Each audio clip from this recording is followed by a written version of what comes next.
Vang Vieng was a great little adventure location. Really good time here. We're now on our way to Luang Prabang. It is raining a lot. I'm taking the train.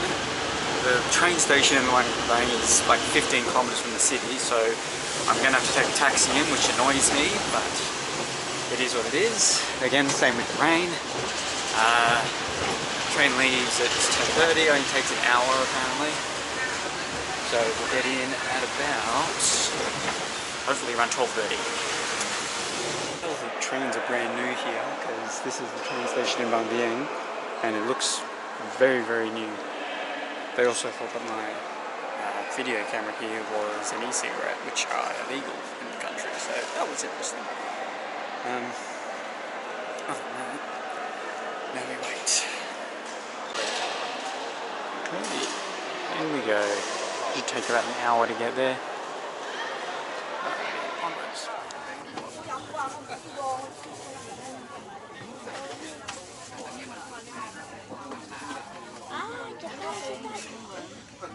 New modern train. But now, it's raining. Got to find a way to the city. This is just a bit of a pain. We'll get it to work.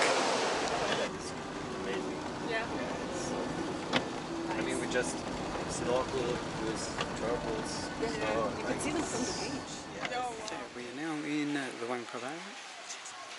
Weather is rubbish. Train was very new, not too difficult to use, but it was just very busy. And then getting to the hostel was pretty easy in the end. Ended up finding 3 others and we split a taxi. Went from 200 for one person to 50 each for 4, so made it a lot better. But now, get myself sorted. Okay, so we've got a decent enough food market here in Luang Prabang. Rain has cleared up for the time being, and we'll have some rice and pork for dinner tonight, and then something different tomorrow. There's plenty around here.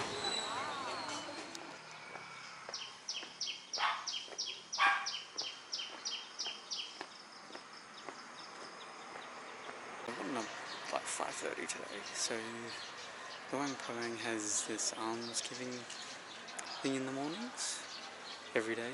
So basically everyone, like the monks, go through the city and people make offerings to them. It's become a bit of a crowd trap for a while, but I'm just here in the background having just observing.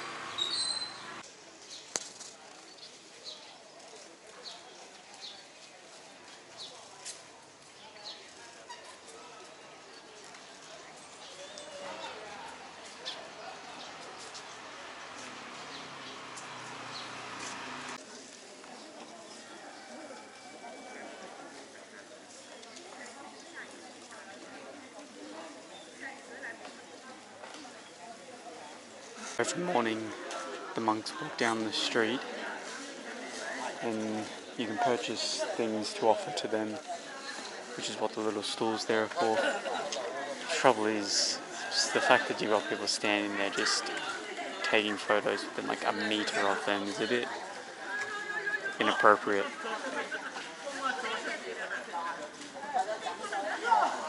That's why I'm in half a mind to not be here. But it's something I wanted to check out at least. It appears that it started a lot earlier than I expected. Because, yeah, I read 5:30 and it's just gone 6 and we're finishing up.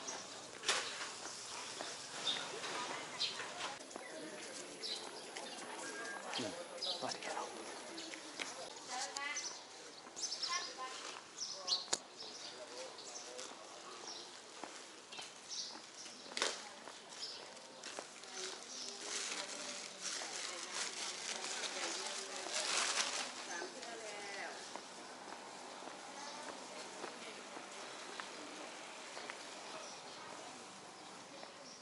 This is just across the road from where I'm staying. This is the oldest stupa and temple complex in in Luang Prabang, built in the 1520, and then it was destroyed in the late 19th century before being rebuilt.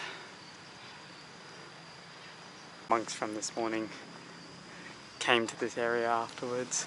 Although there's quite a few temples like this, so I imagine they're probably living in most of them. Whew. The most famous one in the city, that would be on the hill that's just behind those trees. Apparently there's a very good sunset from there, so I'll go check that out tonight. Even though it's still quite cloudy, we'll see how it goes. You're a beautiful little pup, aren't you?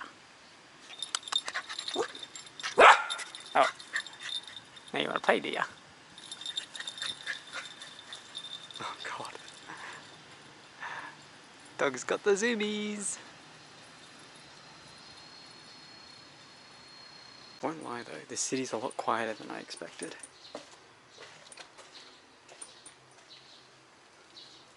Albeit beautiful. There is said mountain or hill that I mentioned earlier, Phousi Hill. So I'll climb that later tonight after, assuming the sunset will be around, which I mean, may not be. We'll find out. This place, it doesn't have a city vibe, it's more a lot of little towns that are just very close together. It's definitely the vibe that I'm getting a lot more than, you know, big city vibes.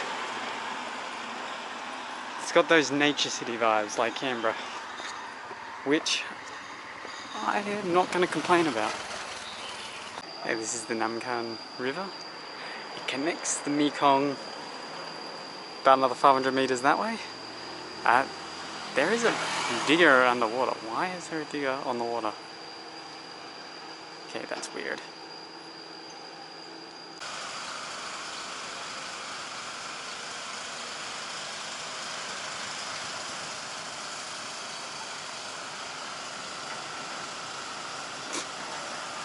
That looks strange and yet very cool. And that there is the Mekong. So that's where the two rivers meet. So if we follow this river, if I was to get in a kayak, get on this river and just follow it all the way down, I would reach Vientiane. If I went further than that, eventually I reach Vietnam and the South China Sea, I believe it'd be. Can't think of how long it is, but it is definitely one of the longest rivers in Southeast Asia. I think it's maybe 11th in the world, perhaps. So this is what you'd arguably the central streets. This is where the Alms Ceremony was this morning, or every morning. Still, no matter how many I see, they're still just as beautiful as the last. I think this is one of the more modern central temples in Luang Prabang. This was built in the 60s, I think. And then on that side there you reach way up the hill. Again, tonight's job. I think I need to lie down.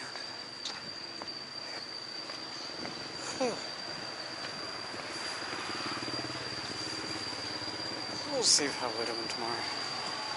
Rains and then clears up beautifully. So, time to climb. Let's go. Begin our climb.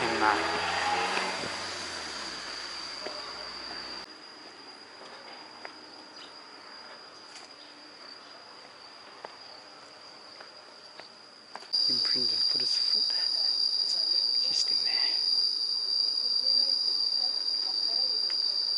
We're slowly getting to the viewpoint, just a bit higher up.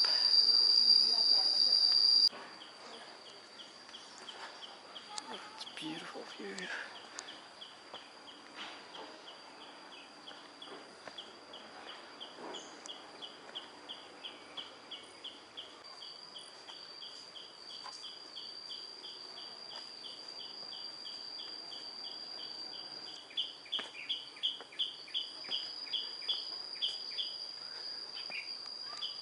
The whole of this town is, you can just see how old it is, how relatively well preserved it is too.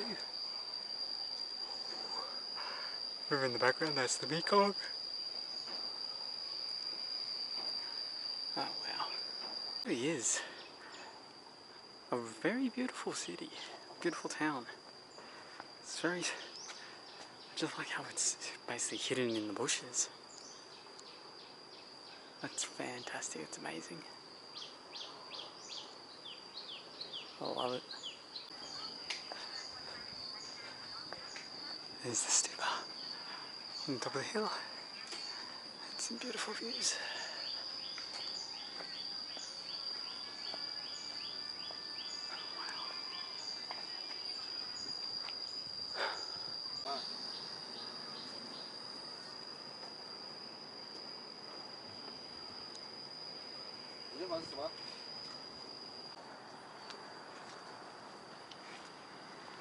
Honestly, such a great view from up here.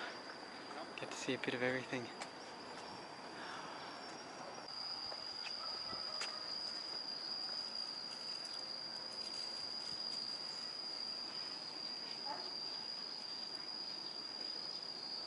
See why this would be a good sunset viewpoint. However, I am not going to get my hopes up that it's going to be sunny like this. This is the most sunny it's been since I've arrived in Luang Prabang. I'm going to bed. 6 o'clock tonight. Big storm again. But we're going to now climb down, or zigzag our way down to the opposite side of the mountain. So, the story behind the actual mountain is a bit of a Lao folk tale. So the stupa itself was built in 1804. The mountain, of course, has been here a lot longer. Apparently, according to a folk tale, it was brought here from Sri Lanka by the Monkey King, Hanuman. So that's cool. That's a cool story. Always good to learn the local folk tales, that sort of thing.